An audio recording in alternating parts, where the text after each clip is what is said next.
பண்டிகையை கொண்டாடி வருவதற்கு பாதுகாப்புடன் எவ்வாறு தீபாவளியை கொண்டாட வேண்டும் என்பதற்காகவும் எவ்விதமான இடர்பாடுகளும் இல்லாமல் தீபாவளியை மகிழ்ச்சியாக கொண்டாடுவதற்கும் நல்ல வழிமுறைகளை வழங்குவதற்காக பேசும் மாஸ்டர் ஐயா கே பாலசுப்ரமணிய தலைமையில் தீயணைப்பு துறையினர் இணைந்து நடத்தும் இந்த விபத்தில்லா தீபாவளி நிகழ்ச்சியை கார்த்திகை வித்யாலய கல்வி நிறுவனத்தில் நடைபெறுவதற்கு வழிவகை ஏற்பாடு செய்த எனது பள்ளியினுடைய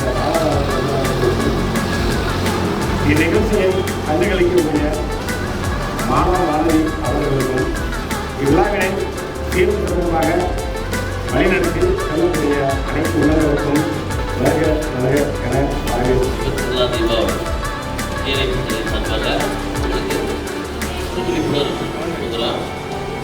அதில் நீங்கள் என்ன பண்ணலாம், வெடி வெடிக்கிறது எப்படி, நம்ம வந்து மத்தாப்பு கொடுக்குறது, பொதுவானம் கொடுக்குறது, வெடி வெடிக்கிறது எப்படி, இல்லை ஸ்டாண்டர்டிஸ் இல்லைங்க, ஸ்டாண்டர்டிக்கிற காலை வலிக்கும், ஸ்டாண்டர்டிஸ் இல்லைங்க, காலத்தை வச்சுருந்துங்க, காலை வலிக்கும் வாழ்ந்தீங்கன்னா நீ என்ன பண்ணலாம், நம்ம வீட்டில் பெரியவங்க மத்தியில் தான் வெடி வெடிக்கணும். பெரியவங்க வெடிக்கிறப்ப நம்ம ஒரு வாழையில் மணல் வச்சுக்கணும், ஒரு வாழையில் தண்ணி வச்சுக்கணும். கம்பி மத்தாப்பு கொடுத்துவீங்க, கம்பி மத்தாப்பு கொடுத்தா என்ன பண்ணால் கொடுத்து முடிச்சவங்களோட அந்த மணலில் சொல்லிடணும். இல்லாட்டி தண்ணி வச்சுருக்கீங்களா வாடி, அதில் உள்ளே வச்சிடணும், தண்ணியில் உள்ளே போடணும். வெளியில் போட்டிங்கன்னா சின்ன பிள்ளைகள்லாம் வருவாங்க, வயதானவர் வருவாங்க, காலில் சுற்றணும். புரியுதா? நீங்கள் வெடி வெடிக்கிறப்போ மத்தாப்பு கொடுக்குறப்போ காலில் நீங்கள் செருப்புகள் அணிஞ்சு தான் நீங்கள் வெடி வெடிக்கணும்.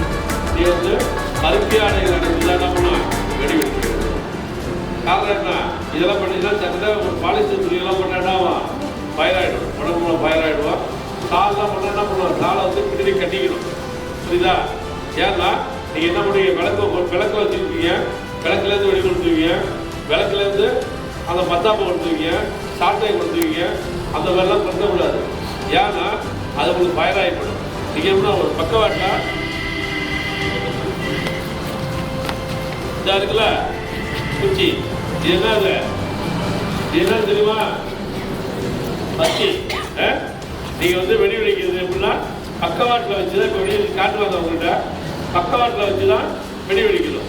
நேருக்கு நேரம் ஒருத்தா மூஞ்சலாம் அதை வெடி என்ன பண்ணுவோம், டக்குன்னு வெடிச்சிச்சுன்னா மூஞ்செல்லாம் போட்டு கண்ணெல்லாம் போயிடும். ரெண்டாவது வந்து நீங்கள் என்ன பண்ண, வெடியெல்லாம் வெடிக்கிறப்ப வெடியெல்லாம் வெடிக்காமல் போயிடும். அந்த வெடியை பையில் போட்டு பையில் தூக்கி போடக்கூடாது. புரியுதா? அதெல்லாம் கொண்டு வெடிக்கலன்னா அதுக்காக தண்ணியை தூக்கிட்டு கட்டியில் எப்படி குடிச்சாலும் தள்ளி விட்டுருவோம், ஓரமாக தள்ளி விட்டுருவோம்.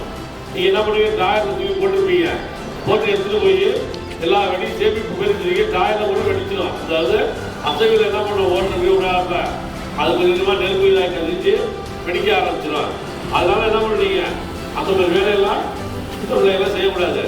ரெண்டாவது இந்த மாட்டிலையோ இந்த இது பண்ணுறீங்க, நாய் பூனை இந்த மாதிரி வாயில் வச்சுலாம் என்ன பண்ணக்கூடாது, அதை எடுத்து வாலில் கட்டக்கூடாது. வெடியை வந்து கட்டிக்கிட்டு என்ன பண்ணிக்கலாம், அது என்ன ஆகும், பெரிய விபத்தில் உண்டாயிடும். சின்ன பசங்களாம் நிறைய பேர் என்ன பண்ணுவாங்க, ஒரு நாய் படிச்சுருக்கோம் படா அதை கட்டி விட வாங்கல அப்படின்னு திருப்பி எழுதிட்டு ஜாலியாக, அது மாதிரியெல்லாம் செய்யக்கூடாது. புரிஞ்சுட்டீங்களா? அதுவான வெடிகளை வந்து வெடிக்கக்கூடாது. கோயிலுக்குள்ளேயோ பெட்ரோல் பங்கு ஹாஸ்பிட்டல் இது மாதிரி நம்ம வெடி வெடிக்கக்கூடாது. வெடி வெடிக்கிறப்ப எச்சரிக்கையாக இருக்கணும். மூஞ்சை திருப்பிட்டு தான் கெட்டி போக பக்கவாட்டை தான் வெடி வெடிக்கணும். இல்லை கண்ணில் எழுதுவோம், காலை எழுதுவோம், கையை எழுதுவோம், இந்த மாதிரி பிரச்சனைகள் இல்லாமல் மன உளைச்சல் இல்லாமல் தீபாவளியை சிறு சிறப்போட ஒரு அம்மா அப்பாவோட நல்லபடியாக கொண்டாடணும். பள்ளிக்கு நல்லபடியாக வந்து சேரணும். புரியுங்களா? உங்களுக்கு தீபாவளி நல்வாழ்த்துக்கள். இப்போ வந்து திருப்பி என்ன பண்ணுவாங்க, அப்போ வெடி வெடிச்சு காட்டுவாங்க, மத்தாப்பழம் கொண்டுவாங்க. இந்த வெடி வெடிக்கிறப்ப செல்ஃபி எடுக்கக்கூடாது, பொதுவான கொடுத்தது செல்ஃபி எடுக்கக்கூடாது. அதெல்லாம் ஆபத்தில் போய் முடிஞ்சிடும்.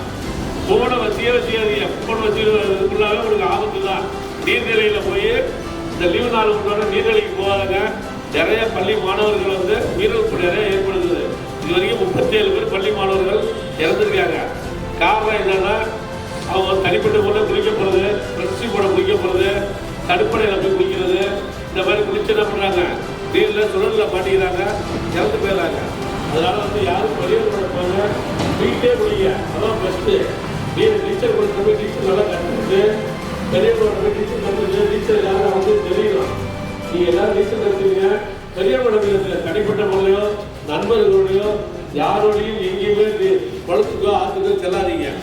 எல்லாம் வந்து வீட்டிலே குளிச்சீங்க. அப்படி குளிக்க நினைச்சீங்க பெரியவங்க போய் குளிங்க. அவங்க பாதுகாப்புல தான் இருக்கீங்க.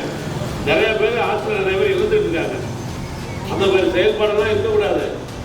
புரிஞ்சுக்கிட்டீங்களா? இப்போ வந்து உங்களுக்கு வெளியே எப்படி வெடிக்கிறத வெடிச்சு காட்டுவாங்க. அவங்க வந்து எப்படி காட்டுறாங்கிறத பாருங்க. முகத்தை திருப்பிக்கிறாங்க. எந்த மாதிரி குத்த வச்சு ஒன்று வெளியே காட்டுறாங்க பாருங்க. அது மாதிரி நீங்கள் வெடிக்கிறது